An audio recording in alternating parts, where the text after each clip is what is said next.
Hello, Steady Path viewers. My first ever live video. Now to share with you that we are all heroes of our own story. And the more that we recognize this, the more that we can step into our truth and our power. All right? And so I figured for starters, I would just share a little bit about myself. And for those of you who don't know me, my name is Jesse. My dog's name is Ego. And perhaps you've seen some of our little trail videos, and I like to overlay them with poems or quotes or sayings that I've written myself. And I am currently dabbling in epigenetics and have always really been into yoga.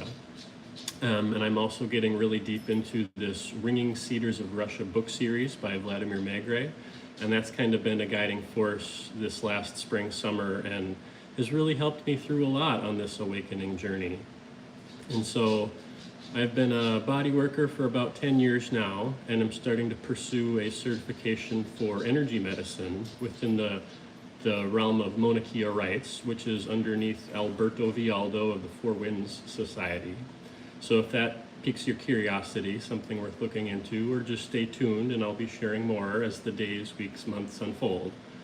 But yeah, so here we are sharing this collective awakening. And do you feel it? Do you feel a distinct bifurcation happening around you, whether that be in your work life or your social life, or probably the most dominant is the nuclear family? Now, about 2 years ago, my mother passed away, and we had a very challenging relationship, and I felt like I was close with her, but she really struggled with verifying me and validating me and encouraging me on my journey. And so we always butted heads, and I would show up with love, but I kept her at a distance. And because of a lot of her unhealed traumas and stuff she projected onto her kids, I kind of got stuck in a halfway healing journey. And so it's really crazy to think that when she crossed over, it's like she gifted me my raw authenticity back. And so a few years prior, I had been running my own massage business and relatively successful, and I started this YouTube channel sharing basic self-care content and exercises to help my clients.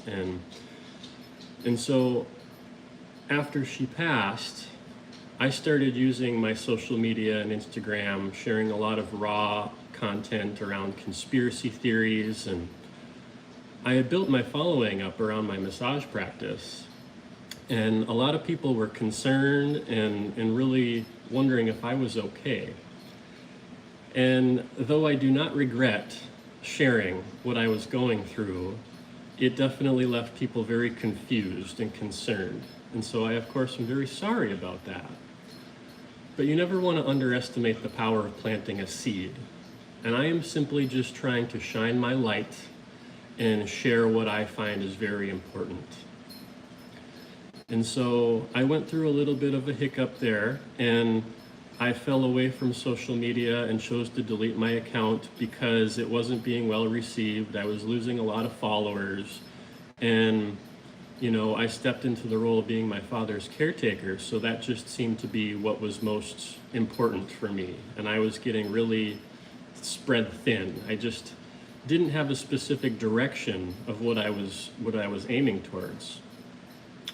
And so back in March was when I deleted my account. So I pretty much used my Instagram account for a little over a year of sharing a lot of really raw conspiracy theories that was leaving people very confused. And so in March, I managed a little road trip that a friend of mine put the bug in my ear about this place called Chaco Canyon. So I packed up my van and my dog, and I headed down for a little over a week-long road trip. And for those of you that have heard of the concept called the Great Reset, now that's a conspiracy theory in some regards of what's projected behind it, but it is in fact a very real thing underway by the World Health Organization, which is a group of people that have not been elected and that they, call a lot of shots in the technocratic realm that all politicians basically adhere to. So without going deep into that rabbit hole, I was reflecting deeply inward, and I started to refer to that trip as my Great Reset. And my puppy's giving me some loving. He's confused here. What is Daddy doing? He's making a video. Hi.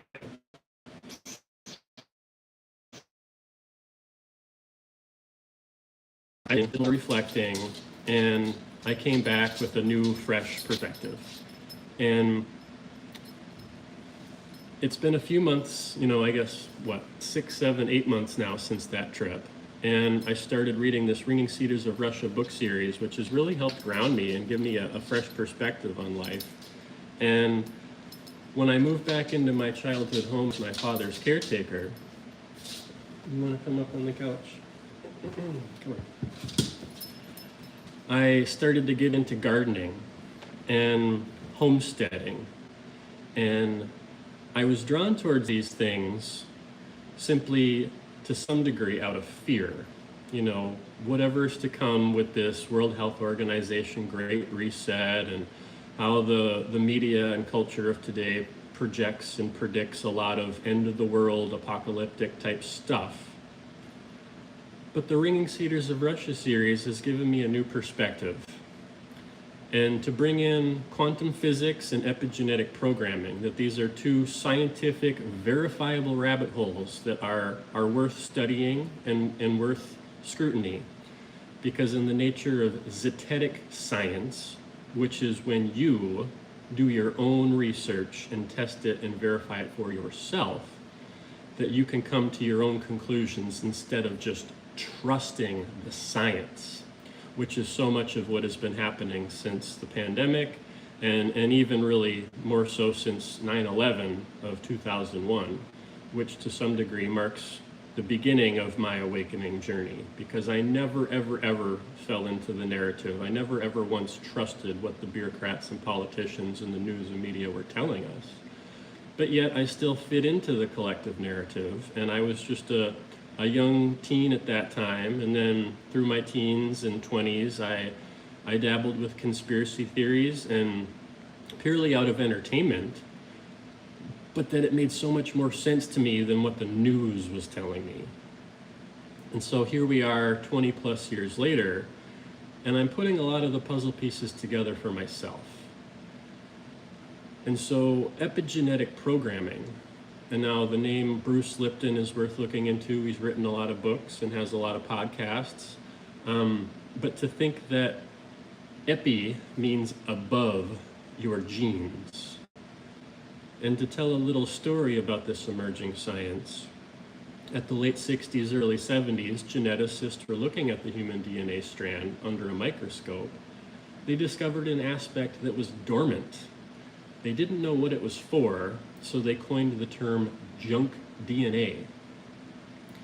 Now, the entire scientific narrative that we are operating on today is still based off of this old, obsolete way of thinking. And so to think that how much of the world around us is actually even true, we simply just adhere to it and believe it because it has been presented to us, and we do not question it. But of course there were geneticists, and Bruce Lipton being the main one that I'm most familiar with. They would not accept this junk DNA as a narrative, so they devoted their life to study this and to discover what is this junk DNA. And it wasn't until the 90s that it became a credible science. And at that time, the junk DNA was now being referred to as our dormant superpower. And so to share a little story about Wim Hof, maybe you've heard of him. He was a big inspiration, or has been a big inspiration to me. And he's earned the nickname the Iceman. He's got almost 30 world records for withstanding freezing cold temperatures in different ways. And he summited Everest with nothing but shorts, to my understanding. And so this junk DNA being referred to as our dormant superpower, people like Wim Hof are quite literally proving that it is the mind that has the power over the body. And if we learn how to awaken this junk DNA through breath work and meditation, and that the way that we think, the way that we relate to our environment, it really does shape the reality around us. And in the nature of quantum physics, this is the scientific piece that connects all of the dots. Like, these are things that scientists aren't really integrating into the narrative that we all adhere to. So are we living in a time that we are going to see this shift? Because there is a lot of talk about what is being projected and prophesized beyond 2030 and 2045, and what's to come with AI becoming sentient and all of these things. And the narrative pumps a lot of fear around it, whether it be intentional or out of ignorance. It still seems to be a collective narrative, an egregore that people adhere to. So to recognize and reclaim what I'm going to go ahead and label as our divinity, the universe within us, it really gives us our power back. And bringing it back to homesteading and getting in touch with nature, and to think of nature as consciousness. It's not just the birds and the bees and the trees, it is energy, our electromagnetic energy field that is this invisible bubble around us. And though you may not see it, it doesn't mean it's not there. Many people will be like, that's hoo-ha, that's not real. But what about Wi-Fi? What about radiation? How do cell phones work without crystals? Like, there is all truth to be discovered from within, but you'll never discover it if you just simply trust the science. So what is to come? AI, I don't fear it anymore. Everything that we create in this external world has the potential of being a weapon or a tool. It's all in how we use it. So if we can reclaim our power, reclaim our divinity, we can start to awaken the dormant junk DNA into our superpower, and to think that this vessel, this temple, is something that we were born with, that did not come with a user manual. But if we learn how to use it, to believe that maybe we don't need all of these external tools, all of the answers are within us. Things that have been repressed and we've been taught to believe that they're not real, like telepathy and telekinesis and clairsentience, clairaudience, all of these things. It's really worth looking into, to believe that your beliefs shape your environment. And now with this 3I Atlas, there's a lot of fear about, well, what is this? Is this an alien life form? Is it simply just an organic life form? Does it have consciousness? It has a pattern to it that is unpredictable compared to other asteroids and stuff. And the Hopi prophecy speaks of the blue Kachina and the red Kachina, and how this 3I Atlas, has this capacity to be changing its light forms. So right now, as of October 30th, 2025, I believe that we are either at a point where it's like the closest to the sun it's ever going to get, or it's getting close. And whatever that means, I don't want to believe anything too specifically without my own firsthand experience.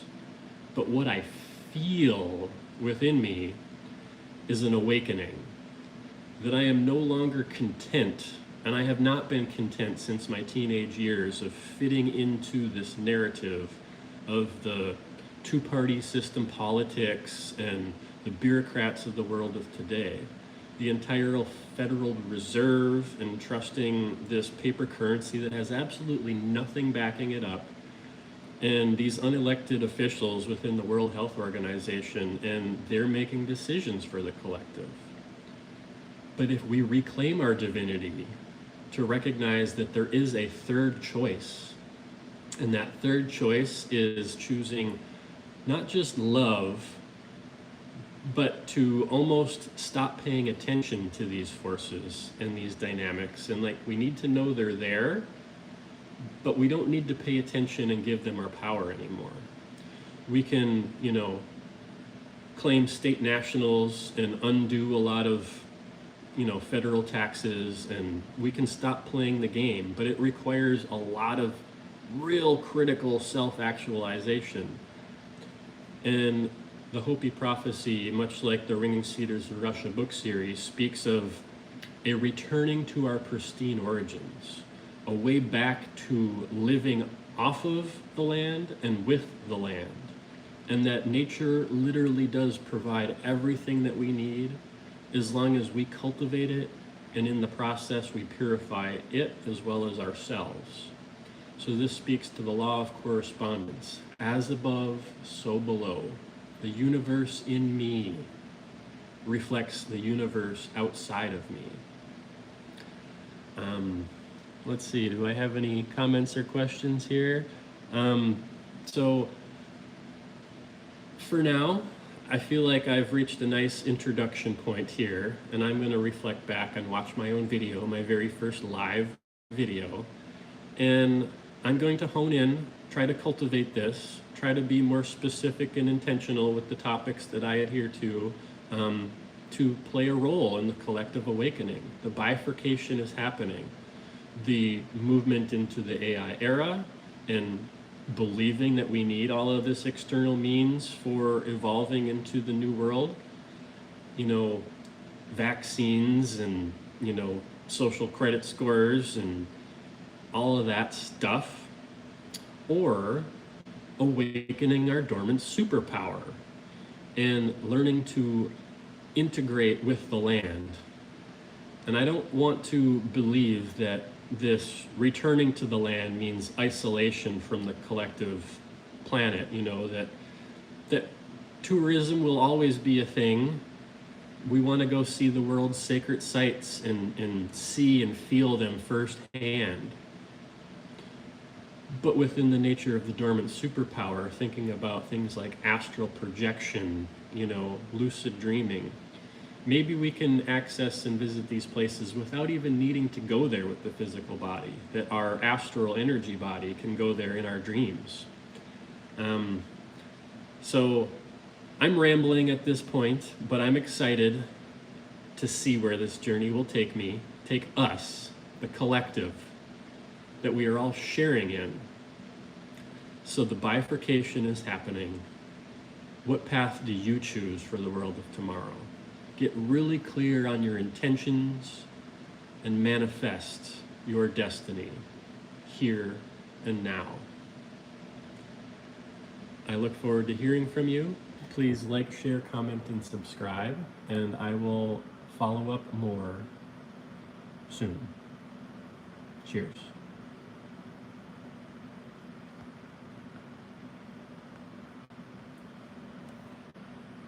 How do I end this?